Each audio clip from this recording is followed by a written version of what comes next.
저는 오늘 리액트에서 상태 관리라는 주제로 발표를 맡게 된 인공지능학과 25학번 공지훈입니다.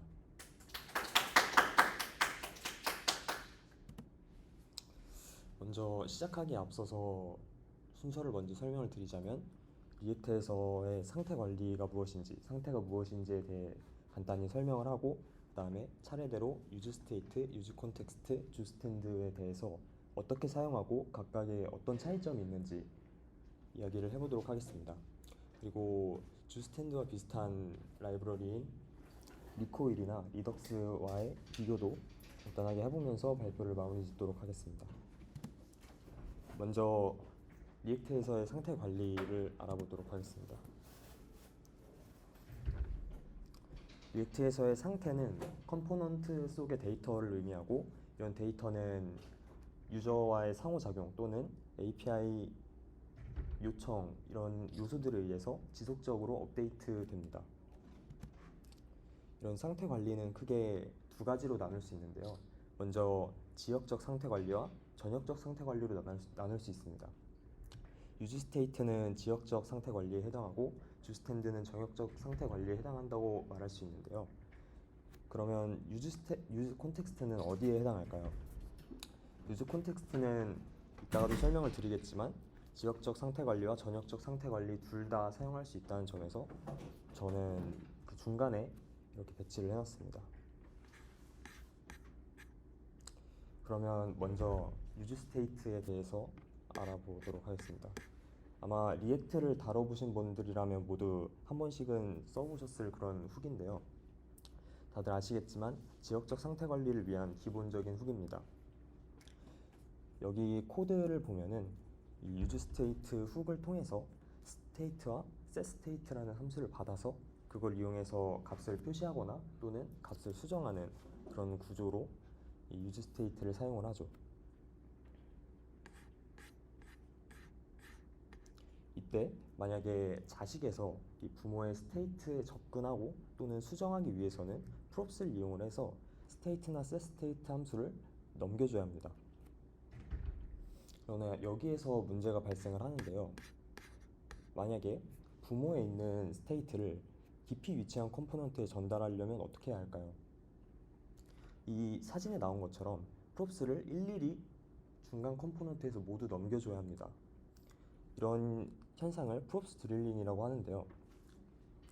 여기 이미지에 나온 것처럼 중간 컴포넌트에서는 이 name이라는 props를 사용하지 않아도 자식에게 전달해주기 위한 목적으로 계속 넘겨줘야 하는 거죠.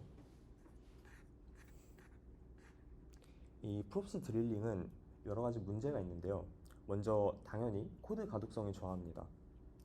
이 컴포넌트에서 사용하지 않는 props가 계속 늘어나면 정작 그 컴포넌트에서 사용하는 props가 뭔지 알아보기가 당연히 어렵겠죠. 그리고 복잡성 및 유지보수 부담이 증가합니다. 만약에 부모에 있는 스테이트를 구조를 살짝 변경했다고 가정을 해봅시다. 또는 뭐 넘겨줘야 하는 스테이트를 하나 추가했다고 가정을 해보면은 그거를 다시 자식에게 넘겨주기 위해서 중간 단계에 있는 컴포넌트의 props를 모두 다 수정해줘야 하는 그런 상황이 발생을 합니다. 그리고 마지막으로는 재사용성 저하라는 문제가 있는데요. 리액트에서의 가장 중요한 기본 원리 중 하나는 컴포넌트를 구조화를 해서 재사용성을 높이는 것인데요. 만약에 이 자식에게 props를 넘겨주기 위해서 중간 컴포넌트에서 자기 자신은 그 props를 사용하지 않음에도 받아서 넘겨주는 과정을 거치게 된다면 아무래도 다른 부분에서 이 컴포넌트를 사용하기는 어려울 것입니다. 그렇다면은 이런 의문을 가질 수 있겠죠. 그냥 자식 컴포넌트에서 상태를 관리하면 안 될까? 그러나 전역적으로 하나의 값으로만 관리해야 하는 정보가 존재합니다. 예를 들어서 로그인 세션 또는 액세스 토큰이나 리프레시 토큰, 그리고 테마나 언어 같은 그 웹사이트의 설정 정보, 그리고 모달 같은 그런 정보가 있습니다.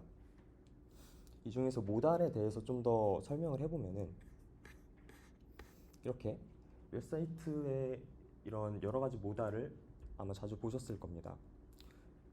제일 왼쪽에 있는 것처럼 단순히 확인용 모달도 있고 가운데 있는 것처럼 입력을 받기 위한 모달도 있을 것입니다.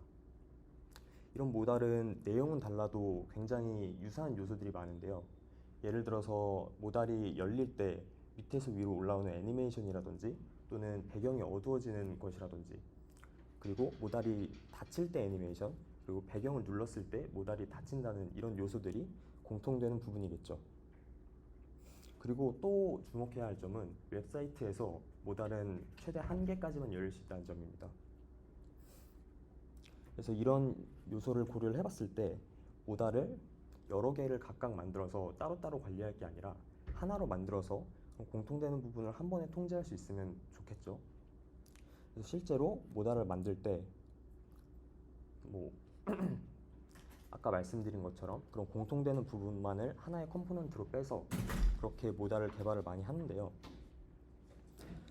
그렇게 공통되는 부분만 컴포넌트로 빼놓고 웹사이트에는 그 컴포넌트 하나만 선호를 해놓고 전역적으로 모달의 상태를 관리하면서 사용을 하는 거죠. 모달의 내용을 전역 변수에다가 넣어놓고 모달을 불러온다던가, 또는 모달에서 입력을 받은 정보를 반대로 전역 상태에 넣어놓고 컴포넌트에서 다른 컴포넌트에서 끌어다 쓴다던가 이렇게 사용을 할 수 있겠죠. 다음으로는 유즈 콘텍스트에 대해서 알아보도록 하겠습니다. 유즈 콘텍스트는 상태를 쉽게 공유할 수 있는 컨테이너를 제공하는 것인데요.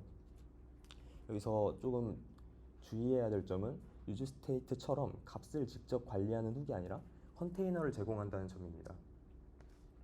그리고 얘는 유즈 스테이트처럼 리액트의 기본 기능이기 때문에 별도 의존성이 필요하지 않습니다. 아까 말씀드렸다시피 유즈 콘텍스트는 전역적, 지역적 사용이 모두 가능한데요. 여기 아래 코드를 보시면은 create context 훅으로 테마 콘텍스트를 만든 후 그거를 앱이라는 최상단 컴포넌트에서 내용을 감싸서 이렇게 테마 데이터를 주입을 해주는 그런 코드입니다. 만약에 지금 이 케이스에서는 앱이라는 최상단 컴포넌트에서 콘텍스트로 감싸서 데이터 주입을 해줬지만, 이 최상단 컴포넌트가 아니라 다른 컴포넌트에서 테마 콘텍스트로 감싸준다면 전역적이 아니라 지역적으로도 사용을 할 수 있겠죠. 이걸 이미지로 보면은 이렇게 될 겁니다. 아까 프롭스로 유즈 스테이트를 쓸 때처럼 계속 내려주는 게 아니라 바로 콘텍스트에 접근을 해서 사용을 하는 모습입니다. 그러나 이런 유즈 콘텍스트에는 몇 가지 문제점이 있는데요. 일단 컨텍스트가 많아지거나 또는 커지면 관리하기가 어려워집니다. 인터넷에서 긁어온 좀 극단적인 예시인데, 이런 식으로 콘텍스트가 많아지면 그 콘텍스트의 수만큼 계속 프로바이더를 감아줘야 돼서 이런 식으로 코드가 가독성이 떨어지게 되고요. 그리고 또 다른 문제점은 예를 들어서 콘텍스트가 이런 테마나 언어, 폰트 사이즈 같은 웹사이트의 설정 정보를 저장하는 콘텍스트가 있다 했을 때 이 테마만 바뀌어도 이 설정 콘텍스트를 참조하는 모든 컴포넌트가 리렌더링 된다는 문제가 있습니다. 바람직한 방식은 예를 들어서 테마만 바뀌었으면 그 테마를 참조하는 컴포넌트만 리렌더링 되고, 다른 걸 바꿨으면 그것만 리렌더링 되고, 이게 바람직할 텐데 유즈 콘텍스트를 사용하면은 모두 다 리렌더링 된다는 이런 문제가 있습니다. 그렇다고 해서 이 속성들을 다 개별 컴포넌트로 분리를 하면은 아까 같은 이런 문제가 발생을 하겠죠. 그렇다면은 유즈 콘텍스트는 안 좋은 거 아니냐라고 할 수 있는데, 또 그렇지만은 않습니다. 유즈 콘텍스트는 적은 데이터를 공유하거나 또는 국소적으로 공유할 때는 효과적인데요. 예를 들어서 제가 개인적으로 진행하고 있는 다른 프로젝트를 예시로 한번 들어보겠습니다. 이 프로젝트에서 프로필 페이지를 만들고 있었고, 그리고 기획을 프로필 페이지의 뒤에 붙는 경로를 읽어와서 그거에 따라서 기능을 다르게 하자, 이렇게 기획을 했습니다. 그런데 이 경로를 읽어오는 작업을 각각의 페이지에서 그 컴포넌트마다 다 해주면 아무래도 비효율적인 그런 코드가 되겠죠. 그래서 저는 어떻게 했냐면, 이 레이아웃이라는 최상단 프로필 페이지의 최상단 컴포넌트에서 이 경로를 읽어오는 작업을 한 번에 처리하고 그리고 그 경로 정보를 콘텍스트로 주입을 해주는 이런 방식으로 코드를 짰습니다. 이런 식으로 국소적으로 정보를 주입을 할 때는 유즈 콘텍스트를 사용하는 게 유용하다고 할 수 있습니다. 그 다음으로는 주스탠드에 대해서 또 설명을 드리도록 하겠습니다. 주스탠드는 리액트 전용 저녁 상태 관리 라이브러리인데요. 그래서 복잡한 상태를 관리하기 용이하다는 장점이 있습니다. 아래 예시 코드는 주스탠드를 이용한 저녁 상태 저장 및 불러오기를 하는 코드인데요. 이런 식으로 주스탠드의 create 함수를 이용해서 스토어를 생성을 하고 그리고 직접 만든 훅을 이용을 해서 그걸 불러와서 사용하는 방식입니다. 이 create 함수에는 함수를 넣어주는데요. 이 함수의 매개 변수는 set이라고 이 set을 이용해서 저희는 이 스토어의 값을 변경할 수 있습니다. 그리고 이 함수의 반환값은 스토어의 기본값이라고 할 수 있습니다. 이 주스탠드의 특징은 아까 그 설명드렸던 유즈 콘텍스트와는 좀 다른 점이 있는데요. 위의 코드처럼 유즈 스토어 훅을 사용할 때 스테이트를 매개 변수로 받아와서 부분만 참조할 수 있습니다. 그리고 유즈 쉘로라는 이런 훅을 사용을 하면은 아까 유즈 콘텍스트에서 봤던 그런 문제점과 다르게 구독해온 그 부분만 참조하는 그 부분만 리렌더링이 됩니다. 그러니까 다시 말해서 아까 이런 스토어 구조에서 만약에 유저네임만 변경을 했으면 그 유저네임을 참조하는 컴포넌트만 리렌더링이 되고 다른 거 이메일이나 뭐 유저 아이디 이런 거를 참조하는 부분이 리렌더링 되지 않는다는 것이죠. 그리고 주스탠드의 또 다른 강점은 미드웨어에 있는데요. 미드웨어를 통해서 여러 가지 기능이나 도구들을 사용할 수 있습니다. 예를 들어서 DevTools라는 도구가 있는데요. 이걸 이용하면은 리덕스 DevTools라고 익스텐션을 통해서 현재 스토어의 값 또는 뭐 언제 상태가 바뀌었는지 이런 것들을 다 확인을 할 수 있습니다. DevTools 말고 이머라는 툴도 있는데요.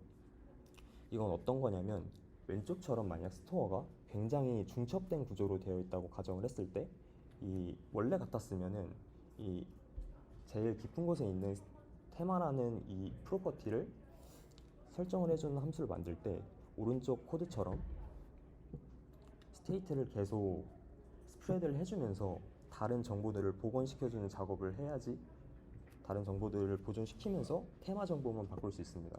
그러나 이 이머라는 미드웨어를 사용을 하면은 아까처럼 굉장히 복잡한 구조로 함수를 짜는 게 아니라 단순히 그냥 할당하는 방식으로 한 줄로 그런 복잡한 작업을 끝낼 수 있습니다.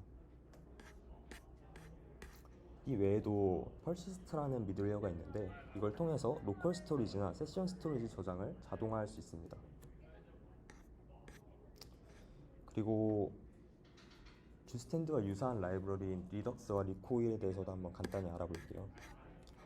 리덕스는 주스탠드와 비슷한 부분이 있는데요.